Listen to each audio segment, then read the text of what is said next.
Hello everyone, this is doctor Mansi from Bharat homeopathy.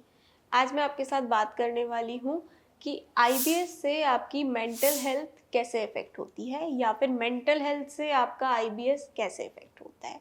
उससे पहले हम एक बार जान लेते हैं कि आईबीएस क्या होता है।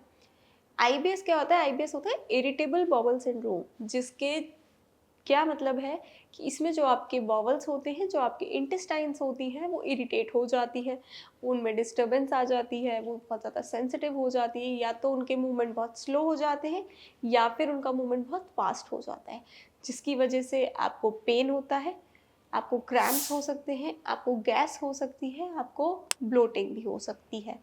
अब अगर मूवमेंट फास्ट हुआ है तो आपको डायरिया भी हो सकता है, और अगर आपके बॉवल्स का मूवमेंट बहुत ज़्यादा स्लो हो गया है तो आपको कॉन्स्टिपेशन भी हो सकता है, या कुछ पेशेंट्स में ये दोनों चीज़ें भी मिलती हैं ऑल्टरनेटेडली, कि डायरिया है कॉन्स्टिपेशन है डायरिया है, ऐसा भी मिलता है। तो ये होता है आईबीएस, जिसमें आपका जो इंटेस्टाइन्स होती हैं वो इफ़ेक्ट हो जाती हैं, बहुत ज़्यादा सेंसिटिव हो जाती हैं। कुछ भी आप खा रहे हैं ऐसा, या कोई भी स्ट्रेस है, तो वो इफ़ेक्ट हो जाती है। बेसिकली ये होता है हमारा आईबीएस। अब हम बात करते हैं कि आईबीएस आपकी मेंटल हेल्थ को कैसे इफ़ेक्ट करती है। अगर हम सबसे पहले एक नॉर्मल बात करें, तो अगर आपको आईबीएस की शिकायत है, अगर आपको डायरिया है, तो ऑब्वियसली आपको बार-बार स्टूल पास करने के लिए जाना पड़ रहा है। आपके पेट में भी दर्द है, आप ज़्यादा सोशलाइज़ नहीं हो पाएँगे, आप बाहर नहीं जा पाएँगे, आप लोगों को अवॉइड करेंगे आपकी इस कंडीशन की वजह से, तो आप एंटी सोशल हो जाएँगे। आप डिप्रेशन में जा सकते हो, आप अकेले बैठोगे, आप लोगों से बात नहीं करोगे, तो कहीं न कहीं वो चीज़ आपकी जो क्वालिटी ऑफ लाइफ़ है, उस पे इफ़ेक्ट डालेगी। तो ऑब्वियसली आप मेंटली स्ट्रेस में जाओगे, आप डिप्रेशन में जाओगे। तो इसीलिए कहते हैं कि आईबीएस आपकी मेंटली आपको इफ़ेक्ट कर रहा है। ऐसा नहीं है कि आईबीएस हुआ है तो आपकी मेंटल हेल्थ कुछ हार्मोन्स कह लो या फिर नर्व्स के थ्रू इम्पैक्ट हो रही है, नहीं। क्योंकि आप जब एंटी सोशल हो जाओगे, आप किसी से मिलोगे नहीं, बात नहीं करोगे, तो आप कहीं न कहीं मेंटली इफ़ेक्ट होने लगोगे। इस तरीके से आईबीएस आपकी मेंटल हेल्थ को इफ़ेक्ट करती है। अगर हम दूसरी एक लॉजिकल चीज़ की बात करें, तो हमारे अंदर होती है एक ब्रेन और गट एक्सेस, जो हमारी ब्रेन और गट को कनेक्टेड रखती है। अगर ब्रेन में कुछ भी इमोशंस होते हैं, इमोशंस चेंज होते हैं, तो हमारा गट इफ़ेक्ट होता है।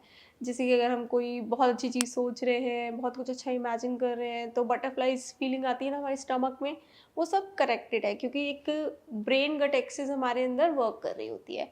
वहीं अगर हमको कोई टेंशन होती है, कोई भी हमें डर लगता है, तो हमारा स्टमक का उस पे भी इफ़ेक्ट आता है। हमें घबराहट होने लगती है, हमें स्टमक में टेनिसनेस, गर्गलिंग, ये सब होने लगती है। ये आम बात है जो लोगों को होती है। क्यों होती है? क्योंकि ब्रेन गट एक्सेस जो होती है वो हमारे अंदर होती है। अब हम बात करें कि आईबीएस आपके मेंटल हेल्थ को कैसे अफ़ेक्ट कर रही है, वो मैंने आपको बताया। एक और चीज़ बताती हूँ, जैसे कि जब हमें स्ट्रेस होता है, जब हमें एंग्ज़ायटी होती है, तो हमारा जो सेंट्रल नर्वस सिस्टम होता है वो एक्टिवेट होता है, जभी भी हमें स्ट्रेस या एंग्ज़ायटी होती है, और वो कुछ ऐसे हार्मोन्स रिलीज़ करता है जो कि डायरेक्टली आपके गट को इफ़ेक्ट करते हैं, और जो आपका आईबीएस है वो ट्रिगर हो जाता है। इसीलिए कहते हैं कि आपकी मेंटल हेल्थ और स्ट्रेस और एंजाइटी और डिप्रेशन आपके आईबीएस को ट्रिगर कर सकता है, क्योंकि जब भी आप स्ट्रेस या एंजाइटी में होते हैं तो आपका जो सेंट्रल नर्वस सिस्टम होता है वो एक्टिवेट हो जाता है, और वो कुछ ऐसे हार्मोन्स रिलीज करता है जो कि आपके गट को डायरेक्टली इफेक्ट करते हैं। और अगर आपका गट ऑलरेडी सेंसिटिव है, आपकी जो बॉवल्स हैं, जो इंटेस्टाइन्स हैं, वो ऑलरेडी किसी चीज़ से सेंसिटिव हो रखी हैं, और अगर कोई भी ऐसा हार्मोन जाके उन्हें ट्रिगर करेगा, तो सिम्पटम्स तो वर्स होने ही हैं। तो ये एक डायरेक्ट लिंक है कि आईबीएस मेंटली कैसे आपको इफ़ेक्ट कर रहा है। आईबीएस का ट्रीटमेंट लेना भी बहुत ज़रूरी है, क्योंकि आईबीएस बहुत ज़्यादा सीरियस भी हो जाता है।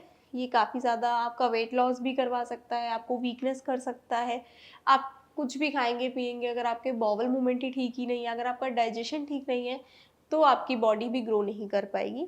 इसीलिए आईबीएस का ट्रीटमेंट लेना भी बहुत ज़रूरी है, और इसके लिए होम्योपैथिक में बहुत अच्छा ट्रीटमेंट होता है आईबीएस का। उसके लिए आप होम्योपैथिक लें तो आपके लिए बेस्ट है, और होम्योपैथिक ट्रीटमेंट के लिए आप भारत होम्योपैथी में भी संपर्क कर सकते हैं। भारत होम्योपैथी में बहुत अच्छे डॉक्टर्स हैं जो आपको ट्रीटमेंट दे सकते हैं आईबीएस का। Thank you.